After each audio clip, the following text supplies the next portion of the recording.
अस्सलाम वालेकुम दोस्तों, अगले सेक्शन के साथ आपके सामने हाज़िर हूँ। इस लेक्चर में हम इंशाल्लाह डिस्कस करेंगे, पढ़ेंगे basic commands of Linux operating system.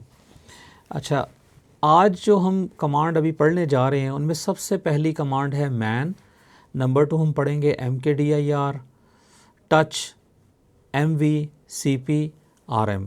ये सारी कमांड्स हमारी जो है ना फ़ाइल ऑपरेशंस के मकसद के लिए इस्तेमाल होती हैं। अच्छा, मैन एक ऐसी कमांड है, मैन से मुराद कोई आदमी नहीं है, मैन से मुराद मैनुअल है। लिनक्स ऑपरेटिंग सिस्टम और यूनिक्स ऑपरेटिंग सिस्टम के अंदर हर कमांड के साथ एक मैनुअल प्रोवाइड किया जाता है जो उसका एक स्टैंडर्ड प्रोसेस है। अच्छा, इंटरेस्टिंग बात यह है कि अगर आपके पास एक ब्लैक स्क्रीन है, आपके पास लिनक्स ऑपरेटिंग सिस्टम का ग्राफिकल इंटरफेस नहीं है और ना ही आप उसके ऊपर कोई ब्राउज़ करके या ब्राउज़र के ऊपर कमांड की डिटेल्स पढ़ सकते हैं, तो खुशी की बात यह है कि आपके एक पास एक कमांड है जिसका नाम है मैन। और मैन कमांड बेसिकली इस मकसद के लिए इस्तेमाल होती है कि आप किसी भी कमांड का मैनुअल इसके ज़रिए पढ़ सकते हैं। ये एक स्टैंडर्ड पैटर्न है लिनक्स ऑपरेटिंग सिस्टम का। फॉर एग्ज़ाम्पल के तौर पे अगर आप नीचे जाके देखें तो आपको नज़र आ रहा है मैन ls। अब एक्चुअली हमारी कमांड है ls जो हमने थोड़ी देर पहले इस्तेमाल भी की थी पिछले डिस्कशन में। उस ls कमांड को हमने ये चेक करना है कि उसकी डिटेल्स क्या हैं, उसका मैनुअल क्या है। तो हम लिखेंगे मैन स्पेस ls, या फिर हमारे पास mkdir कमांड है। mkdir की कमांड की पैरामीटर्स को समझना, उसके मैनुअल को पढ़ना, तो हम मैन लिखेंगे। तो ये हमारे पास एक सिंपल सा फार्मूला है मैन को इस्तेमाल करने का।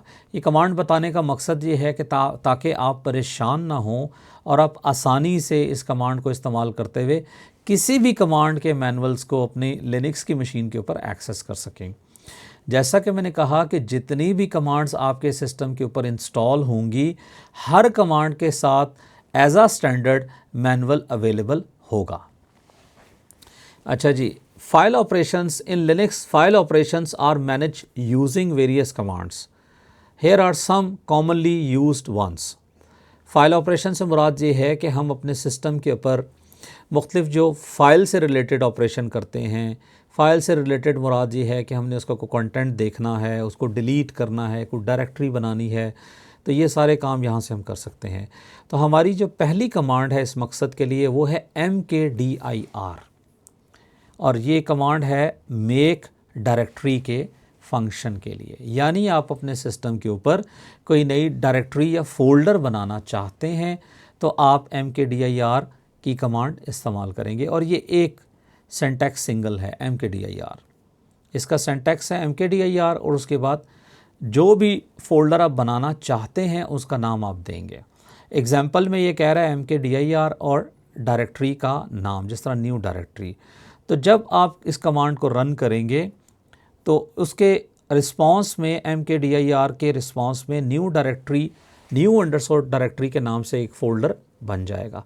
यहाँ पे फ़ोल्डर बाबर के नाम का भी हो सकता है, आपके नाम का भी हो सकता है, जो आप चाहते हैं। बस एक चीज़ का ख्याल करिएगा कि जो भी नाम आप लिनक्स ऑपरेटिंग सिस्टम में या किसी भी ओएस में आप इस्तेमाल करते हैं, जो एक दफ़ा फ़ाइल और डायरेक्टरी मौजूद हो सेम पाथ पे, जब आप उसको दोबारा इस्तेमाल करने की कोशिश करते हैं या बनाने की कोशिश करते हैं तो वो नहीं बनती और वो आपको एरर देगी कि ऑलरेडी इस नाम से डायरेक्टरी और फाइल अवेलेबल है।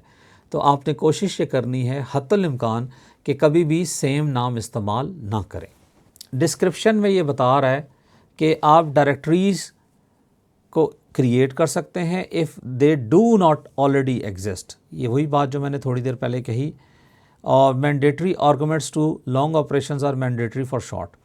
और सिंपल सी बात है, ये डिस्क्रिप्शन है कि आप अपनी मर्ज़ी से जो आर्गूमेंट देना चाह रहे हैं आप वो कर सकते हैं। ठीक है जी। -m से मॉड होगा, -p से पेरेंट होगा, -v से वर्बोज होगा। ये ऑप्शंस हैं, जब आप mkdir चलाएंगे तो उसके साथ आप ये चला सकते हैं।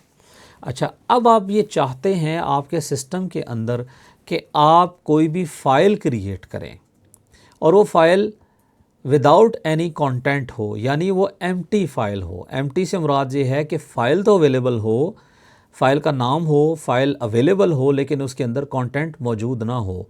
अच्छा, ये लिनक्स के अंदर आपको मुख्तलिफ़ जगहों पे इस्तेमाल करना पड़ता है ये प्रोसेस, और ये प्रोसेस काफ़ी इंटरेस्टिंग है। इस प्रोसेस के अंदर आप बेसिकली उन जगहों पे ये इस्तेमाल करते हैं जहाँ पे आपने किसी लॉग सिस्टम के ऊपर कोई फ़ाइल जनरेट करनी है और लॉगिंग सिस्टम उसके ऊपर फ़ाइल का डेटा ख़ुद लिखेगा, तो आप ये काम कर सकते हैं। या फिर आपने फ्यूचर में उस फाइल के अंदर कोई डेटा कंटेंट ऐड करवाना है किसी स्क्रिप्ट से या डायरेक्टली, तो आप कमांड यूज़ करेंगे टच स्पेस फाइल नेम। तो अगर आप देखें touch space new file dot text मैंने इसलिए लिखा है कि ताकि ये टेक्स्ट फाइल के तौर पे आपको नज़र आए। डिस्क्रिप्शन में ये कह रहा है कि आप जो है ना इसके ज़रिए अपडेट कर सकते हैं और मॉडिफाई कर सकते हैं times of each file on the current time.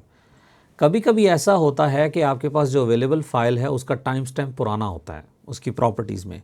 जब आप टच स्पेस उस फाइल का नाम देते हैं और अगर मौजूद है तो उसका टाइम स्टैम्प अपडेट हो जाता है। इसी तरह आपके पास ये -a करके -f करके ये जो माइनस या डैश के बाद जो आपके पास जो भी पैरामीटर्स हैं आप इस्तेमाल करेंगे तो आप उसके मुख्तलिफ ऑपरेशंस कर सकते हैं। और ये आपके पास ऑपरेशंस आपके सामने लिखे आ रहे हैं। -a से कहता है change only the access time, -f से ये कहता है इग्नोर्ड, -m से कहता है change only the modification time. अच्छा जी, अब अगली कमांड है हमारे पास mv क्या चीज़ है? मूव करना, एक फ़ाइल को एक लोकेशन से नई लोकेशन पे मूव करना, यानी सोर्स और डेस्टिनेशन। सोर्स का मतलब है कि एक फ़ाइल एक लोकेशन पे मौजूद है। फॉर एग्ज़ाम्पल मेरा होम यूज़र है बाबर और मेरी फ़ाइल पड़ी हुई है डेस्कटॉप के ऊपर। अब मैं चाहता हूँ कि मैं डेस्कटॉप पे एक फ़ोल्डर क्रिएट करूँ या डाउनलोड्स के फ़ोल्डर में पड़ी है फ़ाइल, उसको मैं डेस्कटॉप पे मूव करवाऊँ, तो मैं mv की कमांड इस्तेमाल करूँगा, चाहे वो फ़ाइल है चाहे वो डायरेक्टरी है। और mv space source file name और आगे डेस्टिनेशन। सोर्स का मतलब है फॉर एग्ज़ाम्पल /home/बाबर के अंदर डाउनलोड्स में वो फ़ाइल पड़ी है और फ़ाइल का नाम देना है, और फिर आपने उसका एब्सोल्यूट पाथ देना है /home/babar/desktop, आपने वहाँ कॉपी कर देना है। ठीक है जी। डिस्क्रिप्शन में ये बता रहा है रीनेम सोर्स टू डेस्टिनेशन। अच्छा, मूव सोर्स टू डायरेक्टरी। इसने दो बातें कही हैं आपके सामने। मैंने आपको सिर्फ एक फंक्शन बताया कि आप एक लोकेशन से इसको दूसरी लोकेशन पे लेके जा सकते हैं, लेकिन इसके अंदर एक दूसरा इम्पॉर्टेंट फंक्शन ये है कि आप किसी फ़ाइल के नाम को रीनेम करना चाहते हैं तो आप वो भी कर सकते हैं। फॉर एग्ज़ाम्पल मेरी फ़ाइल का नाम है बाबर्स फ़ाइल और मैं उसका नाम चेंज करना चाहता हूँ बाबर फ़ाइल 1। पहले नाम है उसका बाबर्स फ़ाइल, अब मैं करना चाहता हूँ बाबर फ़ाइल 1, या उसका नाम करना चाहता हूँ फ़ाइल 1। तो मैं लिखूँगा mv स्पेस जो मेरी फ़ाइल का नाम है और न्यू फाइल नेम, तो इससे भी आपका ये फ़ाइल नेम चेंज हो जाएगा। बाकी ये स्लाइड्स में आपको नज़र आ रहा है कुछ ऑप्शंस, ये आप एक दफ़ा ट्राई करेंगे तो आपको समझ आएंगी। और बेसिकली इसका जो आगे फंक्शन है वो आपके सामने लिखा आ रहा है। लाइक -b का मतलब है कि backup but does not accept an argument. ठीक है जी। -डिबग से आप उसको how a file is copied implies -v का मतलब है वर्बोस मोड, तो आप इससे वो भी दे सकते हैं। ठीक है जी, ये कुछ ऑप्शंस हैं। नेक्स्ट करें। अगली हमारी कमांड है cp करना। आप फाइल को कॉपी करना चाहते हैं। mv में हमने कहा कि हम फाइल को मूव करना चाहते हैं या उसको नाम चेंज करना चाहते हैं। अब हम ये चाहते हैं कि एक लोकेशन पे मेरी फ़ाइल मौजूद है और वो फ़ाइल दूसरी लोकेशन पे भी उसकी कॉपी जाए, वो खुद ना जाए मूव करके। तो हम cp स्पेस फाइल नेम देंगे, जिस तरह आपके पास file.txt है, और फिर जिस पाथ पे आप इसको कॉपी करना चाहते हैं वो पाथ आप देंगे। तो होगा क्या कि उस पाथ पे मूव हो जाएगी। अच्छा, पाथ टू डेस्टिनेशन हो सकता है आपके लिए ज़रा समझना है ये क्या है। तो इसकी एग्जांपल इस तरह है कि एक फ़ाइल है जिसका नाम है file.txt और वो पड़ी हुई है बाबर के होम फोल्डर के अंदर डेस्कटॉप के अंदर, और हम ये चाहते हैं कि हम उसको होम के अंदर बाबर का जो होम फोल्डर है उसके अंदर उसको डाउनलोड्स में कॉपी कर दें। तो हम ये उसका पाथ देंगे। प्रैक्टिकली जब मैं आपको थोड़ी देर में करवाऊंगा तो आपको इंशाल्लाह ये क्लियर हो जाएगा। डिस्क्रिप्शन आप देख लें। डिस्क्रिप्शन में ये कह रहा है कॉपी फाइल्स और directories. from a source location to a destination location और it preserve the original files permission। ये काफ़ी important पैरामीटर है जो हमारे लिए ज़रूरी है। preserve the original files permission, हो सकता है कि आप बाबर यूज़र की फ़ाइल को किसी और यूज़र की फ़ाइल के तौर पे आप मूव करवाएं, तो हमेशा याद रखिएगा कि अगर उसकी ऑनरशिप और परमिशन बाबर के पास है तो वहाँ जाके भी वो बाबर के पास ही रहेगी, तो आपको वो भी चेंज करनी पड़ेगी। ठीक है जी। कॉपी सोर्स टू डेस्टिनेशन और मल्टीपल सोर्सेस टू डायरेक्टरी, यानी आपके पास मल्टीपल फाइल्स और डायरेक्टरीज भी हो सकती हैं और वो किसी न्यू लोकेशन पे आप मूव करवा सकते हैं। अच्छा जी, अगली हमारी कमांड है rm। अब हम चाहते हैं कि हम अपनी फ़ाइल और डायरेक्टरीज को रिमूव करें या डिलीट करें, और इसको हम परमानेंटली रिमूव कर देंगे। ये याद रखिएगा कि जब भी आप rm की कमांड चलाएंगे तो जो भी इसके फ़ाइल और डायरेक्टरीज को इसका नाम देंगे इस कमांड के साथ, वो उनको परमानेंटली डिलीट कर देगा।